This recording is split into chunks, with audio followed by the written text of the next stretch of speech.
నమస్తే, welcome to good health. మీ పిల్లలు autism and ADHD సమస్యతో బాధపడుతున్నారా?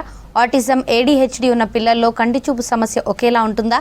పిల్లలకు విజన్ థెరపీ చేయించడం వలన ఆటిజం అండ్ ADHD తగ్గుముఖం పడతాయా?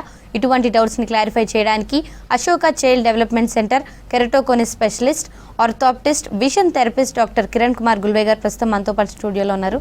నమస్తే సార్. నమస్తే. సో ఫస్ట్లీ అంటే ADHD, ఆటిజం ఇలా ఉన్న వాళ్ళల్లో విజన్ థెరపీ అనేది చేయించడం ఎంతవరకు అవసరం అంటారు sir? Okay, so vision therapy అనేది రెగ్యులర్గా ఇప్పుడు ఎవరైతే పిల్లలు ఫుల్ ఫ్లెడ్జ్గా ADHD అంటూ ఉన్నాం, right? So attention deficit hyper active disorder అంటూ ఉంటాం. సో నార్మల్గానే పిల్లలు అల్లరి ఎక్కువగా చేస్తూ ఉంటారు కాబట్టి డెఫినెట్లీ కాన్సన్ట్రేషన్ అనేది కొంచెం తక్కువగా ఉంటుంది. సో నార్మల్గా ఎప్పుడైతే ADHD ఏదైతే డిజార్డర్ ఏదైతే అంటున్నాం మనం, సో దీంట్లో నార్మల్ పిల్లల కంటే ఇంకా 3-4 టైమ్స్ రెట్టింపుగా మనం హైపర్నెస్ అనేది చూడగలుగుతూ ఉంటాం. సో ఎప్పుడైతే హైపర్గా ఉన్నారనుకోండి పిల్లలు, సో కాన్సన్ట్రేషన్ అనేది చాలా వరకు తగ్గిపోతుంది. డిస్ట్రాక్షన్స్ అనేది ఎక్కువగా ఉంటాయి. అంటే నార్మల్గా ఒక ప్లేస్లో కూర్చోలేరు వాళ్ళు. సో అటు ఇటు తిరుగుతూనే ఉంటారు కాబట్టి సో డెఫినెట్లీ ప్రతిదీ డిలే అయిపోయే ఛాన్సెస్ ఎక్కువగా ఉండడం జరుగుతూ ఉంటుంది.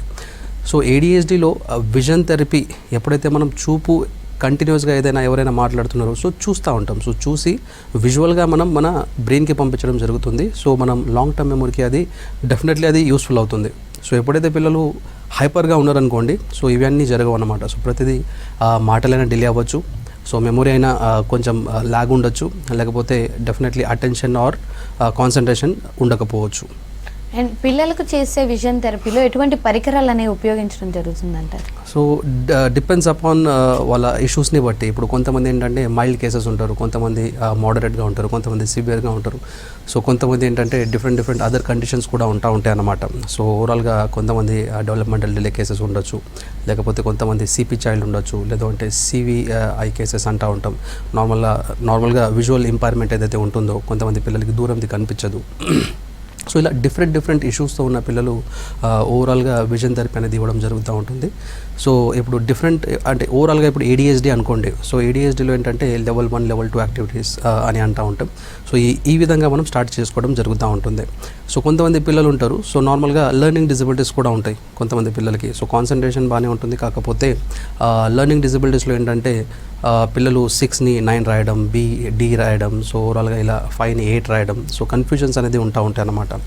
సో ఇలాంటి పిల్లలకి ఏంటంటే లెవెల్ 3, లెవెల్ 4 ఏదైతే ఉంటుందో ఇలాంటి యాక్టివిటీస్ కూడా చేయొచ్చు. అంటే డిఫరెంట్గా ఎక్విప్మెంట్స్ ఉంటాయి. నార్మల్గా బ్రూక్ స్ట్రింగ్ అంటూ ఉంటాం, లేకపోతే కాన్సన్ట్రేషన్ ఇంకా పెంచడానికి నార్మల్గా ఆంప్లిఫిక్ రొటేటర్ అనేది ఉంటుంది. సో కొంతమంది పిల్లలకి ఏంటంటే డీవియేషన్ అనేది ఉంటుంది. అంటే ఇలానే చూస్తూ ఉంటారు కొంతమంది, అది అలవాటులాగా అయిపోతుంది కొంతమంది పిల్లలకి. కొంతమంది పిల్లలకి ఏంటంటే ఫోరియా కేసెస్ అంటూ ఉంటాం. అంటే స్క్వింట్ లాగా ఉంటుంది, కాకపోతే కనిపించడానికి స్క్వింట్ ఉండదు. అంటే ఒక్కొక్కసారి స్క్వింట్ లాగా వెళ్తుంది అండ్ ఒక్కొక్కసారి నార్మల్గా కనిపిస్తూ ఉంటారు. సో ట్రోపియా కేసెస్ అనుకోండి, అంటే ట్రోపియా అంటే నార్మల్గా మెలకని అనుకోండి. సో ఓవరాల్గా వాళ్ళు ఇటు చూస్తున్నారు అటు చూస్తున్నారు అనేది అర్థం కాదు. సో చిన్నప్పుడు ఏంటంటే ఇవన్నీ చాలా ఇంపార్టెంట్. సో ఎప్పుడైతే పిల్లలకి ఏదైతే యాక్టివిటీస్ చేస్తున్నామో సో వాళ్ళ కండిషన్ని బట్టి మనం ఎక్విప్మెంట్స్ యూజ్ చేయడం అనేది జరుగుతూ ఉంటుంది అన్నమాట విజన్ థెరపీలో. అండ్ ఆటిజం, ADHD రెండు ఉన్న వాళ్ళల్లో కంటి చూపు సమస్య అనేది రెండిట్లో ఒకేలా ఉంటుందంటారు? డిఫరెంట్గా ఉండొచ్చు. So depends upon child to child అది వేరీ అవుతూ ఉంటుంది. ఎందుకంటే ఎప్పుడైతే పిల్లలకి ఆటిజం ఆర్ ADHD అంటూ ఉన్నాం, సో ADHDలో ఏంటంటే పిల్లలు తిరుగుతూ ఉంటారు కాబట్టి వాళ్ళలో పవర్ ఏదైతే ఉందో, అంటే మయోపియా అనే కండిషన్ అంటూ ఉంటాం. సో మైనస్ పవర్ స్పెక్టికల్స్లో, సో ఇది కొంచెం తక్కువగా ఉండే ఛాన్సెస్ ఉండొచ్చు. బట్ ఆటిజంలో ఏంటంటే పిల్లలు నియర్ థింగ్స్తోనే ఎక్కువగా వాళ్ళు ఆడుకోవడం జరుగుతూ ఉంటుంది కాబట్టి ఐ పైన ప్రెషర్ పడి ఏమవుతుందంటే ఐ బాల్ అనేది కొంచెం ఇంక్రీస్ అయిపోవడం జరుగుతూ ఉంటుంది. సో దానివల్ల ఏంటంటే మయోపియా ఆర్ మైనస్ పవర్ అనేది రావడం జరుగుతుంది పిల్లలు. సో దాంట్లో పిల్లలకి డెఫినెట్లీ ఆటిజం ఉన్న కేసెస్లో ఒక 10 పిల్లల్ని తీసుకుంటే దాంట్లో ఒక 4-5 మెంబర్స్కి అయితే డెఫినెట్లీ అంటే 50-60% రేషియో అనేది ఉంటుందన్నమాట. సో ఆటిజం ఉన్న వాళ్ళ పిల్లలకి డెఫినెట్లీ ఐ ఎగ్జామినేషన్ అనేది నార్మల్గా అయితే ప్రతి పిల్లలకి ఐ ఎగ్జామినేషన్ చేయాలి. ఒకవేళ కొంచెం డిలే అయినా పర్వాలేదు. బట్ ఆటిజంలో ఉన్న పిల్లలు ఏంటంటే సరిగా చూడరు కాబట్టి, ఐ కాంటాక్ట్ ఇవ్వరు కాబట్టి సో ఓవరాల్గా దగ్గర ఎక్కువగా చూస్తూ ఉంటారు. కొంతమంది ఇలా చూస్తూ ఉంటారు పిల్లలు. సో కొంతమంది ఏంటంటే థింగ్స్తో ఆడుకోవడం దగ్గర దాంతో చూస్తూ ఉంటారు. సో కొంతమంది ఫ్యాన్ని చూసి ఇలానే కంటిన్యూస్గా స్టే చేస్తూ ఉంటారు. సో దీనివల్ల ఏమవుతుందంటే ప్రెషర్ పెరుగుతుంది ఐలో ప్రెషర్ పెరగడం వల్ల మయోపియా కండిషన్ అనేది డెవలప్ అవ్వడం జరుగుతుంది. కొంతమంది ఏంటంటే ఇలా రబ్ చేస్తూ ఉంటారు. సో దాంట్లో ఏంటంటే అగైన్ సిలిండ్రికల్ పవర్ అంటూ ఉంటాం. సో సిలిండ్రికల్ పవర్ కూడా వచ్చే ఛాన్సెస్ ఉంటుందన్నమాట. సో ఆటిజంలో కొంచెం ఎక్కువ రాదర్ దాన్ ADHD పిల్లలతో కంపేర్ చేస్తే పవర్ వచ్చే ఛాన్సెస్. అండ్ పిల్లలకి అంటే ఈ విజన్ థెరపీ చేయించడం వల్ల ఆటిజం ADHD కూడా తగ్గుతాయంటారు? Of course. సో విజన్ థెరపీలో ఏంటంటే పిల్లలకి స్పెసిఫిక్గా మనం ఏ విధంగా కూర్చోబెట్టాలి, సో వాళ్ళకి తెలియకుండానే వాళ్ళు హైపర్గా ఉంటున్నారు కాబట్టి కాన్సన్ట్రేషన్ ఉండదు, డిస్ట్రాక్ట్ అవుతూ ఉంటారు. సో ఎప్పుడు కూడా మనం మాట్లాడేటప్పుడు పిల్లలు ఆపోజిట్గా కూర్చొని కొంచెం నేర్చుకోవాలి. సో మనం ఏదైతే నేర్పిస్తామో వాళ్ళు అదే నేర్చుకుంటూ ఉంటారు. సో ఎప్పుడైతే మనం నేర్పించే ఏజ్ ఏదైతే ఉంటుందో ఆ నేర్పించే ఏజ్లో వాళ్ళు నేర్చుకోవట్లేదు అనుకోండి, ప్రతిదీ అగైన్ డిలే అయిపోతూ ఉంటుందన్నమాట. సో ఎగ్జాంపుల్, కొంతమంది పిల్లలకి లాంగ్వేజ్ అనుకోండి, సో చిన్నప్పుడే తొందరగా ఒక 1-2 లాంగ్వేజెస్ నేర్చేసుకుంటారు. కొంతమంది ఇప్పుడు నార్త్ ఇండియన్స్ వస్తారు ఇక్కడ, సో ఉండి తెలుగు కూడా నేర్చేసుకుంటారు. దాంతోపాటు స్కూల్కి వెళ్తే ఇంగ్లీష్ కూడా నేర్చుకుంటారు. 3 లాంగ్వేజెస్ రావడం జరుగుతుంది. ఇప్పుడు అదే ఆంధ్రప్రదేశ్లో వెళ్తే నార్మల్గా ఓవరాల్గా తెలుగు ఒకటే మాట్లాడతారు, దెన్ స్కూల్కి వెళ్తే ఇంగ్లీష్ నేర్చుకోవడం జరుగుతుంది, హిందీ పెద్దగా రాకపోవచ్చు. సో ఏదైనా గ్రాస్పింగ్ ఎప్పుడైతే చిన్నప్పుడు ఉంటుందో అది ఏజ్ పెరిగే కొద్దీ గ్రాస్పింగ్ అనేది తగ్గే ఛాన్సెస్ ఉంటుంది. అంటే లాంగ్వేజెస్ కానివ్వండి అండ్ అదర్ యాక్టివిటీస్ కూడా కానివ్వండి. నార్మల్గా 10 years తర్వాత ఏంటంటే ఒక లాంగ్వేజ్ ఏదైతే వచ్చిందో అది ఫుల్ ఫ్లెడ్జ్గా ఫ్లూయెంట్గా వాళ్ళు మాట్లాడుకొని మల్టిపుల్ లాంగ్వేజెస్ కూడా నేర్చుకునే ఛాన్సెస్ ఉంటుంది. సో అలానే విజన్ థెరపీ ఎప్పుడైతే ఇస్తామో మనం, సో పిల్లలకి ఎప్పుడైతే కాన్సన్ట్రేషన్ ఉండదో, సో అటెన్షన్ పెరగాలన్నా సో డెఫినెట్లీ వాళ్ళు ఐ టు ఐ కాంటాక్ట్ ఇవ్వాలి. మాటలు మాట్లాడాలన్నా డెఫినెట్లీ ఆ లిప్ మూమెంట్, టంగ్ మూమెంట్ ఎలా చేస్తున్నారు ఇలా చూస్తా వాళ్ళు కాపీ ఇమిటేట్ చేయాలి. సో ఇవన్నీ రావాలంటే డెఫినెట్లీ వాళ్ళకి విజన్ థెరపీ అనేది మ్యాండేటరీగా ఇంపార్టెంట్ ఉంటుంది. అంటే ఇప్పుడు 10 మంది పిల్లలు అగైన్ ఉన్నారనుకోండి ఆటిజం ఆర్ ADHD వాళ్ళు, 10 మందికి విజన్ థెరపీ అనేది సజెస్ట్ చేయకపోవచ్చు. డిపెండ్స్ అపాన్ వాళ్ళ ఐ కాంటాక్ట్, వాళ్ళ హైపర్నెస్. సో మేబీ ఒక 6-7 మెంబర్స్కి మేబీ మనం విజన్ థెరపీ సజెస్ట్ చేయొచ్చు. So rather than vision therapy వేరే అదర్ థెరపీస్ కూడా ఉంటాయి కొన్ని. సో అలాంటి థెరపీస్ వాళ్ళకి మనం సజెస్ట్ చేయగలము ఇన్ ఆటిజం ADHDలో. అండ్ పెద్దవాళ్ళలో అంటే విజన్ బ్లర్గా ఉంది ఇదంతా చెప్పగలుగుతారు, కానీ పిల్లలు చెప్పలేరు కాబట్టి వాళ్ళల్లో బ్లర్డ్ విజన్ ఉందని ఎలా గ్రహించవచ్చు అంటారు? ఆఫ్ కోర్స్, ఇప్పుడు పెద్దవాళ్ళకి డెఫినెట్లీ మనం డిఫరెంట్ ఎక్విప్మెంట్స్ ఏదైతే ఉంటాయో, ఇప్పుడు రెగ్యులర్గా హాస్పిటల్లే కాకుండా చిన్న ఆప్టికల్ క్లినిక్లో వెళ్ళినా మనం నార్మల్గా ఆ ఎగ్జామినేషన్ ఏదైతే ఉంటుందో పెద్ద ఒక టీవీ ఉంటుంది, టీవీలో పెద్ద లెటర్స్ దెన్ చిన్న లెటర్స్ ఉంటా ఉంటాయి. సర్టన్ డిస్టెన్స్లో కూర్చొని మనం ఆ ఎగ్జామినేషన్ ఏదైతే చేస్తాం వర్బల్గా చెప్తా ఉంటాం. సో నాకు కనిపించట్లేదు కాబట్టి క్లియర్గా అర్థమవుతుంది, సో అండ్ సో కనిపించట్లేదు అన్నట్టుగా మనం చూసి దాన్ని బట్టి మనం రిఫ్రాక్షన్ చేయడం జరుగుతుంది. సో ఓవరాల్గా పిల్లలు చెప్పలేరు. సో పిల్లలు చెప్పలేరు కాబట్టి డెఫినెట్లీ వాళ్ళకి రెటినోస్కోప్ అనే ఇన్స్ట్రుమెంట్ ఉంటుంది. ఆ రెటినోస్కోపీతో ఏంటంటే పవర్ న్యూట్రల్ చేయడం జరుగుతూ ఉంటుంది. అంటే రెటినా ఏదైతే ఉందో సో దానిపైన గ్లో వేయడం జరుగుతుంది. ఆ గ్లో అనేది మ్యాచ్ అవ్వాలి. సో మ్యాచ్ అవుతుందా లేదా అనేది మనం చూస్తే మ్యాచ్ అయిందనుకోండి, ఆల్ రైట్. అది మ్యాచ్ అవ్వట్లేదు, అగెనిస్ట్గా వెళ్తుంది ఆర్ విత్ వెళ్తుంది అనుకోండి ఆ మూమెంట్, సో అప్పుడు డెఫినెట్లీ మనం వాళ్ళకి ఐ ఎగ్జామినేషన్ కంపల్సరీ చేయాల్సిందే. అంటే ఒకసారి కాకుండా 2-3 సార్లు క్రాస్ చెక్ చేయడం జరుగుతూ ఉంటుంది. సో పిల్లలకి ఏంటంటే ఫాల్స్ పవర్ కూడా వచ్చే ఛాన్సెస్ ఉంటుంది కాబట్టి వాళ్ళకి ఒక రకమైన డ్రాప్స్ ఉంటాయి అన్నమాట. సో అలాంటి డ్రాప్స్ వేసి వాళ్ళకి మళ్ళీ ఎగ్జామినేషన్ చేయడం జరుగుతుంది. స్టిల్ పవర్ వస్తుంది అనుకోండి, అంటే ఫస్ట్ చెక్ చేసిన దానికి సెకండ్ చెక్ చేస్తే వేరుగా వచ్చిందనుకోండి, PMTకి పంపించి వాళ్ళకి నార్మల్గా ఒక 2-3 days తర్వాత మనం మళ్ళీ క్రాస్ ఎగ్జామినేషన్ చేసి అప్పుడు స్పెక్టికల్ పవర్ ఇవ్వడం జరుగుతూ ఉంటుంది. సో ఇవన్నీ ఏంటంటే పిల్లలు చెప్పలేరు కాబట్టి మనం 2 to 3 times క్రాస్ చెక్ చేయడం అనేది జరుగుతుంది. దాన్ని బట్టి మనం వాళ్ళకి ఇవ్వాల్సిన పవర్ కంటే కూడా మనం కొన్నిసార్లు తక్కువ ఇవ్వడం జరుగుతుంది పవర్. ఎందుకంటే అగైన్ సేమ్ పవర్ ఇచ్చామనుకోండి మేబీ స్ట్రెయిన్ అవ్వచ్చు, హెడేక్ రావచ్చు, తీసి పడేస్తూ ఉంటారు పిల్లలు. సో దానికోసం ఏంటంటే నార్మల్గా ఉన్న పవర్ కంటే కొంచెం తగ్గించి ఇస్తూ ఉంటాం. అండ్ ప్లస్ పవర్ ఏమైనా ఉందనుకోండి, ఒకవేళ ప్లస్ పవర్ వస్తే డెఫినెట్లీ ఏదైతే పవర్ ఉందో అదే ఇవ్వడం జరుగుతుంది. ఎందుకంటే గ్రోయింగ్ ఏజ్ ఉంటుంది కాబట్టి definitely depends upon power to power vary అవుతూ ఉంటుంది అది. అండ్ ఏ ఏజ్ పిల్లల్లో కంటి పరీక్షలు అనేవి చేయొచ్చు అంటారు?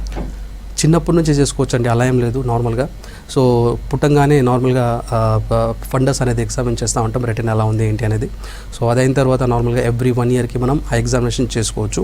ఒకవేళ పవర్ లేదనుకోండి ఒక 2 yearsకి అయినా చెక్ చేసుకోవచ్చు. ఒకవేళ పవర్ ఏమైనా వచ్చిందనుకోండి విదిన్ 1 yearలోనే, సో డెఫినెట్లీ ఎవ్రీ 6 monthsకి ఆ ఎగ్జామినేషన్ పిల్లలకి చేయాలి. ఎందుకంటే గ్రోయింగ్ ఏజ్ కాబట్టి డెఫినెట్లీ పవర్ ఫ్లక్చుయేషన్స్ అవ్వచ్చు. దాంతోపాటు ఏంటంటే పిల్లలకి ఆంబ్లోపియా అనేది కండిషన్ ఉంటుంది ఒకటి. అంటే నార్మల్గా ఒక ఐ క్లియర్గానే ఉంటుంది, ఒక ఐలో పవర్ లేదు, ఇంకో ఐలో పవర్ ఉంది బట్ స్టిల్ విజన్ అనేది ఇంప్రూవ్మెంట్ అవ్వట్లేదు.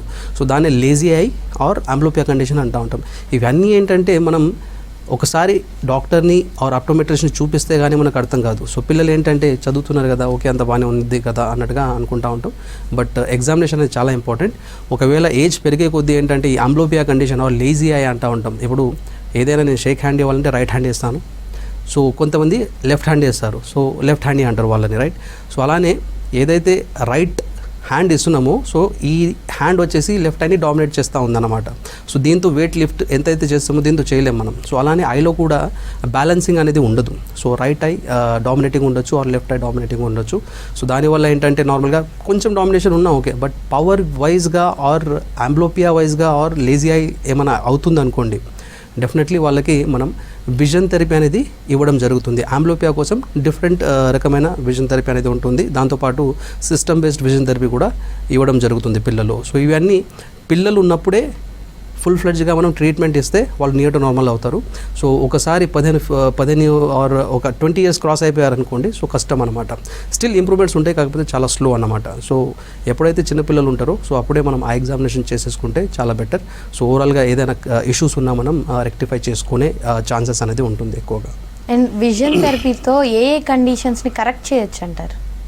విజన్ థెరపీతో ఓవరాల్గా ఇందాక మనం మాట్లాడుకున్నాం లేజీ ఐ, ఆంబ్లోపియా, అది డెఫినెట్లీ వేరే మెడికేషన్స్ కానీ దానికి సర్జరీ పర్టికులర్గా ఉండదు. సో కొంతమంది ఎల్విఏ అంటే లో విజువల్ ఎయిడ్ అని అంటూ ఉంటాం నార్మల్గా, ఓకే. సో అలాంటి డివైసెస్ కూడా ఇచ్చి మనం విజన్ థెరపీ ద్వారా ఆర్ ఎల్విఏ డివైసెస్ ద్వారా వాళ్ళకి ఉన్న ఇష్యూని మనం మరీ పెరగకుండా, అంటే విజన్ ఏదైతే ఉందో మరి తగ్గకుండా దాన్ని మనం కంటిన్యూస్గా మనం సస్టైన్గా ఉంచగలం. సో పిల్లలకి ఏంటంటే కొంతమందికి అకామిడేషన్ ఇష్యూస్ కూడా ఉంటాయి అన్నమాట. కన్వర్జెన్స్ ఇన్సఫిషియన్సీ అంటూ ఉంటాం, లేదంటే డైవర్జెన్స్ ఇష్యూస్ అంటూ ఉంటాం. ఇలాంటి ఇష్యూస్ ఏదైతే ఉన్నాయో దూరం చూడలేరు, అడాప్టేషన్ టైం అనేది కొంచెం బ్లరింగ్ ఉంటుంది. ఎగ్జాంపుల్, కంటిన్యూస్గా నేను దూరం చూస్తున్నాను, సడన్గా నేను మొబైల్ చూసేసరికి బ్లర్గా ఉంది. నాకు అడాప్టేషన్ కొంచెం ఒక few seconds okay, but 3, 4, 5 seconds 10 seconds అయినా నాకు కనిపించలేదంటే ఇష్యూ అన్నమాట. సో ఓవరాల్గా ఎన్పిసి ఎలా ఉంది, ఎంత ఉంది అనేది మనం అది క్యాల్కులేట్ చేసి దాన్ని బట్టి వాళ్ళకి ఏ విధంగా ట్రీట్మెంట్ చేయాలనేది చూడడం జరుగుతుంది. సో పెద్దవాళ్ళలో కూడా కొంతమంది చూస్తూ ఉంటారు 40 ఇయర్స్ తర్వాత నార్మల్గా ప్రెస్బయోపియా కండిషన్ అంటూ ఉంటాం. ప్రెస్బయోపియా కండిషన్లో ఏంటంటే దగ్గరది కనిపించడం, దూరం చేస్తే కనిపిస్తూ ఉంటుంది. సో అది ఏజ్ రిలేటెడ్, అది లైక్ అందరికీ కామన్. బట్ పిల్లల్లో ఇలాంటి ఇష్యూస్ రావడం అనేది డెఫినెట్లీ మంచిది కాదు. సో ఓవరాల్గా ఇలాంటి కండిషన్ని మనం విజన్ థెరపీ ద్వారా మనం నియర్ టు నార్మల్ చేయొచ్చు. అలానే స్క్వింట్ కేసెస్ ఇందాక అన్నాను, కొంతవరకు మెలకన్ను ఉందనుకోండి. సో అలాంటి కేసెస్లో కూడా మనం ప్రిజమ్ గ్లాసెస్ అనేది ఒక స్పెషల్ స్పెక్ట్స్ అంటూ ఉంటాం మనం దీన్ని. సో ఇలాంటి గ్లాసెస్ ఇచ్చి వాళ్ళకి ఎంత డీవియేషన్ ఉంది అంటే ఐ వచ్చేసి ఉండాల్సిన దానికంటే స్ట్రేట్గా చూస్తున్నాం, ఒక ఐ వచ్చేసి ఇలా ఉంది, ఒక I right or left, in or out ఉందనుకోండి. అలాంటి కండిషన్లో కూడా మనం వాళ్ళకి గ్లాసెస్ ఏదైతే ఉన్నాయో ప్రిజమ్ గ్లాసెస్, అలాంటి గ్లాసెస్ ఇచ్చి ఒక 6 మంత్స్, 1 ఇయర్, 1.5 ఇయర్ వరకు మనం కంటిన్యూగా పెట్టి దాన్ని సో విజన్ థెరపీ చేస్తూ సర్జరీ లేకుండానే, బేసిక్గా చెప్పాలంటే సర్జరీ లేకుండానే మనం వాళ్ళకి నియర్ టు నార్మల్ ఆర్థోఫోరిక్ ఐ అంటూ ఉంటాం మనం. సో ఆ విధంగా నార్మల్ చేయగలం. సో ఓవరాల్గా ఇందాక మనం మాట్లాడుకున్నాం కొన్ని డిజార్డర్స్, అలాంటి డిజార్డర్స్లో కూడా డెఫినెట్లీ బిహేవియరల్ విజన్ థెరపీ అంటూ ఉంటాం. ఆ బిహేవియరల్ విజన్ థెరపీ ప్రాక్టీస్ చేయడం జరుగుతుంది. అండ్ లో విజన్ అంటే ఏంటి, ఎలాంటి కండిషన్లో అది లో విజన్ అని మనం డిటెక్ట్ చేస్తామంటే? లో విజన్ అంటే ఇప్పుడు నార్మల్గా సర్టెన్ డిస్టెన్స్ నుంచి పెద్ద అక్షరాలే కనిపిస్తూ ఉంటాయి మనకి. సో ఇంకా చిన్న చిన్న ఏదైతే అక్షరాలు ఉంటాయో మనం ఎంత స్పెక్టికల్ కరెక్షన్ చేసినా అది కనిపించవన్నమాట. సో ఓవరాల్గా ఏదైతే ఉందో 6/18 విజన్ అంటూ ఉంటాం. అది వరల్డ్ వైడ్గా కొన్ని స్టాండర్డ్స్ ఉంటాయి. సో అలా ఆ 6/18 కంటే తక్కువ ఏదైతే ఉందో ఇంకా చూపు అనేది కనిపించదన్నమాట. సో ఓవరాల్గా అలాంటి కండిషన్లో మనం లో విజన్ కింద మనం కన్సిడర్ చేయడం జరుగుతుంది. సో దీంట్లో కూడా అగైన్ రెటినా రిలేటెడ్ ఇష్యూస్ ఉంటాయి అన్నమాట. లోపల ఏదైతే రెటినా అనేది పిన్ పాయింట్ ఆఫ్ విజన్ అంటూ ఉంటాం, దాంట్లో ఏమైనా ఎఫెక్ట్ ఏమైనా అయిందనుకోండి, సో మ్యాకులర్ ఎడిమా అయినా ఆర్ ఇలా డిఫరెంట్ కండిషన్స్ ఉంటాయి. కొన్ని గ్లూకోమా కేసెస్ ఉంటాయి, కొన్ని ఇలా లైక్ ఓవరాల్గా డిఫరెంట్ కండిషన్స్లో మనం ఇవన్నీ చూస్తూ ఉంటాం. కొంతమంది పేషెంట్స్కి ఎంత మనం లైక్ ట్రీట్మెంట్ ప్లాన్ ఏదైతే ఉంటుందో ఓవరాల్గా సర్జికల్గా కానీ లేదు అంటే tablets or medications or injections కూడా ఇస్తూ ఉంటాం మనం కంటి లోపల. సో అవాస్టిన్ కానీ లూసెంటిస్ కానీ ఇలా కొన్ని ఇంజెక్షన్స్ ఉంటాయి అన్నమాట. సో అలాంటివి ఇచ్చినా వాళ్ళ చూపు అనేది పెరగకుండా ఉంటుంది అనమాట. అలాంటి కండిషన్లో వేరే ఆప్షన్ ఏం లేదు.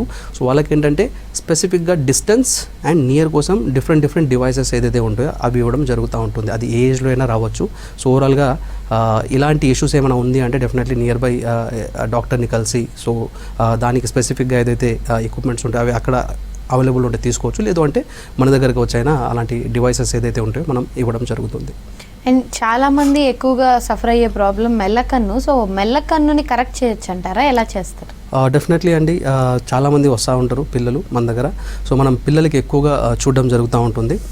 సో మెల్లకన్ను ఏదైతే ఉందో ఓవరాల్గా ఇప్పుడు చాలామంది పిల్లలు మొబైల్స్ ఎక్కువ వాడడం జరుగుతుంది. దానివల్ల కూడా మెల్లకన్ను వచ్చే ఛాన్సెస్ ఉంటుంది. ఎందుకంటే దూరం చూడకుండా దగ్గర ఏదైతే ఎక్స్ట్రాక్యులర్ మజిల్స్ అంటూ ఉంటాం మనం. ఇప్పుడు ఓవరాల్గా ప్యారలైసిస్ అంటూ ఉంటాం. చేతి ప్యారలైసిస్ అయిందంటే డెఫినెట్లీ మనం ఏం చేస్తాం, ఫిజియోథెరపీ చేయించడం జరుగుతూ ఉంటుంది. అలాంటి కండిషన్లో ఏంటంటే కైండ్ ఆఫ్ ఒక మజిల్ ఏదైతే ఉందో నార్మల్గా మజిల్ స్ట్రెంథనింగ్ ఏదైతే ఉంటుందో వీకర్గా అయిపోతుంది. దానివల్ల ఐ వచ్చేసి స్ట్రేట్ ఉండాల్సింది అంటే రెండు రైట్ లెఫ్ట్ పైన డౌన్ మనం చూస్తూ ఉంటాం రైట్. సో ఎట్ ఎ టైమ్గా కదులుతూ ఉంటాయి. బట్ మెల్లకన్ను ఏదైతే ఉందో ఏదైనా మజిల్ అంటే నార్మల్గా ఇప్పుడు సూపీరియర్ రెక్టస్ కానీ ఆర్ ఇన్ఫీరియర్ రెక్టస్ కానీ అంటూ ఉంటాం. ఇలాంటి కండిషన్లో హైపర్ అనేది డిఫరెంట్గా మెజర్మెంట్స్ ఉంటాయి అన్నమాట. సో పైన ఒకటి ఉంటుంది అండ్ సెంటర్లో ఒకటి ఉంటుంది. ఇలా కూడా ఉండొచ్చు. అంటే మెల్లకన్ను అంటే ఒకటి రైట్ సైడ్ ఉంటుంది, లేదు అంటే నేసల్ సైడ్ ఉంటుంది. ఇలానే కాకుండా సో కొంచెం డీవియేషన్ అప్ అండ్ డౌన్ కూడా ఉండొచ్చు అన్నమాట. అలాంటి కండిషన్లో కూడా మనం ఈ గ్లాసెస్ ఏదైతే ఉన్నాయో సో ఓవరాల్గా వాళ్ళకి పిల్లలకి గ్లాసెస్ ఇచ్చి అది 6 మంత్స్కి అగైన్ మనం రీ ఎగ్జామినేషన్ చేయడం జరుగుతూ ఉంటుంది. సో రెగ్యులర్గా ఏదైతే పిల్లలు మన దగ్గరకు వస్తారో సో డిఫరెంట్ ఇష్యూస్తో వస్తూ ఉంటారు. నార్మల్గా డెవలప్మెంటల్ డిలే అవనివ్వండి ఆర్ ఆటిజం ADHD అవనివ్వండి. సో ఎవరైతే మెల్లకన్ను రిలేటెడ్ ఏదైతే కొంతమంది పేషెంట్స్ ఉంటారో సో వాళ్ళకి కంటిన్యూస్గా మనం ఒక 1 మంత్ ఇక్కడ ట్రీట్మెంట్ ఇచ్చి దెన్ వాళ్ళకి మనం ఇంటి దగ్గరే కొన్ని ఎక్విప్మెంట్స్ ఇవ్వడం జరుగుతుంది. హోమ్ బేస్డ్ విజన్ థెరపీ అంటూ ఉంటాం దాన్ని మనం. So home based vision therapy ద్వారా నార్మల్గా అది నియర్ టు నార్మల్ చేసుకోవచ్చు. అండ్ వాళ్ళు ఎవ్రీ 6 మంత్స్కి ఒకసారి 2 to 3 times రావాల్సి వస్తుంది. మేబీ ఒక 1.5 year or 2 years మ్యాక్సిమం వెళ్ళొచ్చు. సో వితౌట్ సర్జికల్గా మనం డెఫినెట్లీ సర్జికల్ లేకుండానే వాళ్ళ మెల్లకన్నుని మనం నియర్ టు నార్మల్ చేసుకోవచ్చు. అండ్ రీసెంట్ టైమ్స్లో అంటే పిల్లలు ఎక్కువగా మొబైల్ ఫోన్స్ యూస్ చేయడం చూస్తున్నాం. దానివల్ల నష్టాలు ఏంటి అండ్ తీసుకోవాల్సిన జాగ్రత్తలు ఏంటంటారు పిల్లల పరంగా? పిల్లలు అఫ్ కోర్స్ మీరు చెప్పినట్లుగా not only mobiles, TV addiction కానీ లేదు అంటే ట్యాబ్స్ అడక్షన్ కానీ అయిపోతుంది. అఫ్ కోర్స్ మెట్రో సిటీస్లో చూస్తూ ఉంటే ఓవరాల్గా పేరెంట్స్ ఇద్దరు బిజీ ఉంటారు. సో ఓవరాల్గా పిల్లలకి లైక్ ఏదో ఒక డివైస్ ఇచ్చేస్తే సరే వాడు చూస్తున్నాడు కదా అని అనుకుంటూ ఉంటారు. But it's very dangerous. Not only విజువల్గా సో మెంటల్గా కూడా డిఫరెంట్ ఇష్యూస్ వచ్చే ఛాన్సెస్ ఉంటుంది. సో ఐ పరంగా ఏంటంటే చూపు ఏదైతే ఉందో మెల్లమెల్లగా తగ్గిపోయే ఛాన్సెస్ కూడా ఉంటుంది. సో నార్మల్గా అందులో నుంచి వచ్చే హార్మ్ఫుల్ వైలెట్ రేసెస్ అంటూ ఉంటాం. ఆ హార్మ్ఫుల్ బ్లూ వైలెట్ రేసెస్ వెళ్ళి నార్మల్గా రెటినా ఏదైతే ఉందో ఆర్ మ్యాక్యులర్ సెల్స్ అంటూ ఉంటాం. అలాంటి సెల్స్ని ఇప్పుడు రీజనరేట్ అవ్వాల్సిన ఏజ్లో డీజనరేట్ అయిపోవడం జరుగుతూ ఉంటుంది అన్నమాట. ఇప్పుడు సెల్స్ ఏదైతే ఉందో చిన్నప్పుడు పిల్లల స్కిన్ అనేది చాలా షార్ప్గా షైన్గా కనిపిస్తూ ఉంటుంది. ఏజ్ పెరిగే కొద్దీ ఏంటంటే ఇది ముడుచుకోవడం జరుగుతూ ఉంటుంది. అది ఏజ్ రిలేటెడ్గా డీజనరేట్ అవుతూ ఉంటాయి సెల్స్. అలానే కంటి లోపల ఏదైతే ఉన్నాయో సెల్స్ అవి రీజనరేట్ అవ్వకుండా డీజనరేట్ అయ్యే ఛాన్సెస్ కూడా ఉంటుంది. So mobiles are very dangerous. And దాంతోపాటు నార్మల్గా డిస్ట్రాక్షన్స్ ఏదైతే ఉంటాయో అవి లైక్ లోకంతో సంబంధం ఉండదు వాళ్ళకి. ఓవరాల్గా ల్యాక్ ఆఫ్ సోషలైజేషన్ అయిపోతుంది. అంటే వేరే వాళ్ళతో మాట్లాడకుండా ఉండొచ్చు. సో ఓవరాల్గా అలోన్గా ఉండడానికి ఇష్టపడుతూ ఉంటారు. సెల్ఫ్ టాక్ అయిపోతుంది. అంటే వాళ్ళే మాట్లాడుతూ ఉంటారు. గ్రూప్ మింగిలప్ అనేది ఉండదు. అంటే 10 మందితో వెళ్ళి మాట్లాడాలి అన్నట్టుగా అది కూడా ఉండదు. చిన్నప్పుడే మొబైల్ ఇస్తే it's like very dangerous. So ఎంతవరకు మీరు మొబైల్స్ని దూరం పెడితే అంత మంచిది పిల్లలకి.